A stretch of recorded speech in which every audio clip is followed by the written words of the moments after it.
আলহামদুলিল্লাহ রব্বিল আলামিন ওয়াসসালাতু ওয়াসসালামু আলা সাইয়্যিদিল মুরসালিন। কুরবানির পশুর বয়স সীমা হবে কত, সেটা নিয়ে আলোচনা হবে।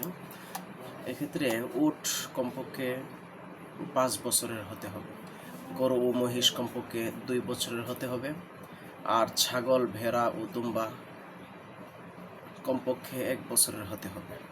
তবে ভেড়া ও দুম্বা যদি 1 বছরের কিছু কমও হয়ে থাকে, কিন্তু এমন হৃষ্টপুষ্ট হয় যে দেখতে 1 বছরের মতো মনে হয়, তাহলে তা দ্বারাও কোরবানি করা জায়েজ আছে।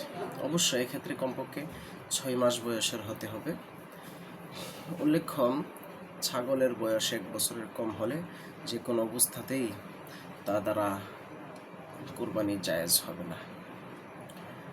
এটা শুধু